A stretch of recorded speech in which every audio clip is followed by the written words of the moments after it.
Bismillahirrahmanirrahim.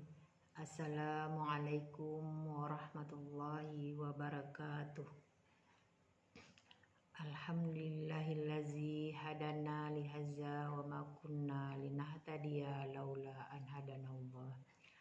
Asyhadu an la ilaha illallah wahdahu la syarikalah wa asyhadu anna Muhammadan abduhu wa rasuluhu la nabiyya ba'dah. Amma ba'du. Puji dan syukur marilah kita aturkan kepada kehadiran Allah Azza wa Jalla yang telah melimpahkan rahmat hidayahnya kepada kita semua. Salawat beriring salam tidak lupa pula kita sampaikan kepada junjungan kita, yakni Nabi besar Muhammad sallallahu alaihi wasallam yang telah bersusah payah berjuang dan mengorbankan segala apa yang ada padanya dan sahabatnya demi untuk tegaknya syiar agama Islam. Hadirin kaum muslimin dan kaum muslimat yang berbahagia, dengan tidak memperpanjang mukadimah, baiklah saya akan membacakan pidato yang berjudul Sabar Berbuah Manis. Sabar berbuah manis adalah sebuah kebahagiaan yang teramat besar bagi kita, bahwa tahun ini kita dapat bertemu kembali dengan bulan Ramadan. Dengan berpuasa pada bulan Ramadan ini, kita memiliki kesempatan untuk mengasah kesabaran kita ini. Melatih kesabaran memang berat dan terkadang pahit, namun buahnya sangat manis. Mengapa berat? Karena sebagaimana arti bahasanya sendiri, dalam bersabar kita harus mampu menahan diri dan bertahan dari hal-hal yang menggoda kita, dari hal-hal yang tampaknya menyenangkan dan memberikan kenikmatan. Sebagaimana firman Allah dalam surat Al-Baqarah ayat 153 yang berbunyi, A'udzubillahi minasyaitonirrajim. Bismillahirrahmanirrahim. Ya ayyuhalladzina amanu ista'inu bis-sabri was-shalah. Innallaha ma'as-sabirin. Artinya, wahai orang-orang yang beriman, mohonlah pertolongan kepada Allah dengan sabar dan sholat. Sesungguhnya Allah bersama orang-orang yang sabar. Hadirin wal hadirat yang berbahagia, ayat tersebut sudah menjelaskan secara gamblang bahwa Allah senantiasa meminta kita untuk menjadi hambanya yang selalu bersabar. Hal ini juga dijelaskan dalam surat Ali Imran ayat 146 yang berbunyi, Wallahu yuhibbus sabirin. Artinya, dan Allah mencintai orang-orang yang sabar. Apa sebenarnya sabar itu? Dalam bahasa Arab, secara bahasa sabar berarti ridho, mengikat, bertahan, dan menahan. Meskipun terlihat mudah, namun sabar adalah hal yang berat untuk dilakukan. Hal ini karena berkaitan dengan bagaimana kita mampu menahan diri dan hawa nafsu untuk menghindari perbuatan yang merugikan dan perbuatan dosa. Jika kita berkaca dari kisah Nabi Yusuf dalam Al-Quran, setidaknya ada 3 kesabaran yang harus kita latih dan harus kita asah, yaitu yang pertama adalah sabar menahan amarah. Yang kedua adalah sabar melawan godaan nafsu. Yang ketiga adalah sabar dalam menghadapi cobaan. Hadirin wal hadirat yang berbahagia, marilah kita pahami ketiga kesabaran tersebut. Yang pertama adalah sabar dalam menahan amarah. Saat Nabi Yakub, ayah Nabi Yusuf, menerima kabar bahwa Nabi Yusuf dimakan oleh serigala, yang ia katakan adalah fasabrun jamil.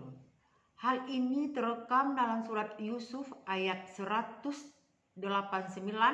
yang artinya, dan mereka datang membawa baju gamisnya yang berlumuran darah palsu. Yakub berkata, sebenarnya hanya dirimu sendirilah yang memandang baik urusan yang buruk itu. Maka hanya bersabar itulah yang terbaik bagiku. Dan kepada Allah saja memohon pertolongannya terhadap apa yang kamu ceritakan. Kesabaran menahan amarah ini telah ditunjukkan oleh Nabi Yusuf di penghujung kisah Nabi Yusuf saat Nabi Yusuf telah menjadi orang besar dan para saudaranya yang dulunya ada kesalahan, mereka meminta maaf padanya. Beliau tidak memarahi ataupun mencaci maki. Justru beliau berkata, pada hari ini tidak ada cercaan terhadap kamu. Mudah-mudahan Allah mengampuni kamu. Dan Dia Maha Penyayang di antara para penyayang. Hal ini bisa dilihat dalam Al-Quran surat Yusuf ayat 92.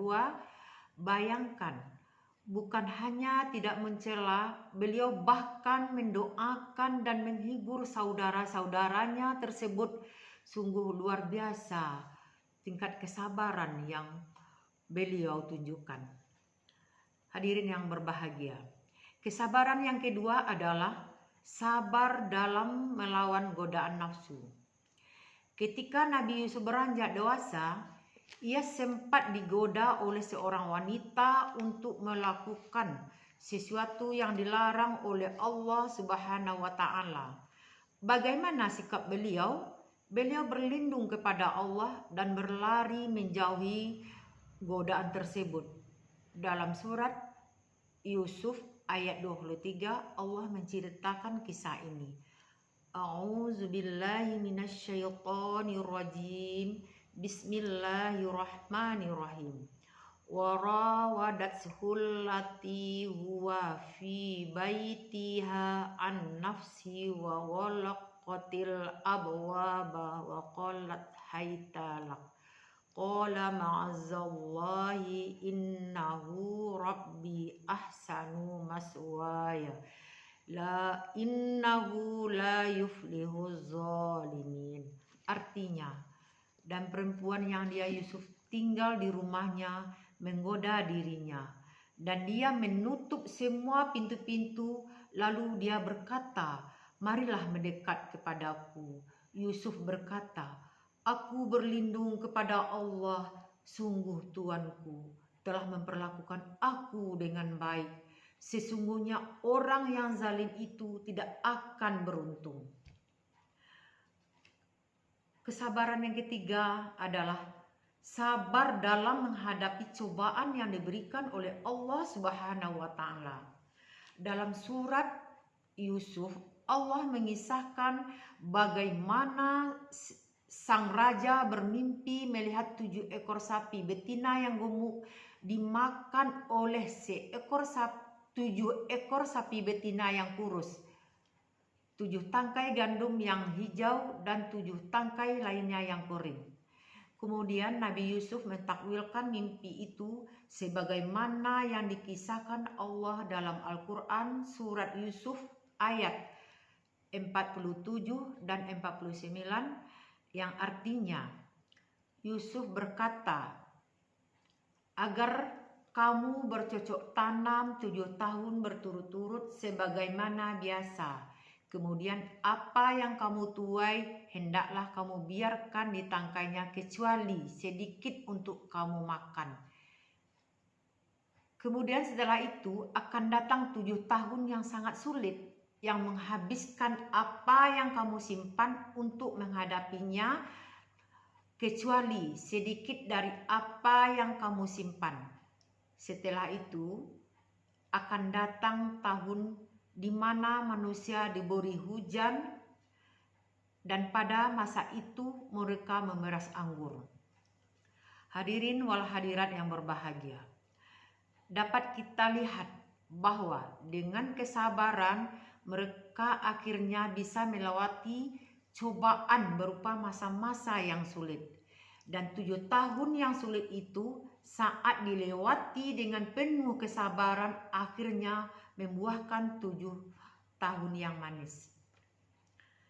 Kisah Nabi Yusuf yang diceritakan Allah dalam Al-Quran inilah yang harus kita jadikan sebagai pedoman dalam melatih kesabaran kita, sehingga kesabaran itu akan berbuah manis dalam kehidupan kita. Demikianlah tausiah singkat yang bisa saya sampaikan.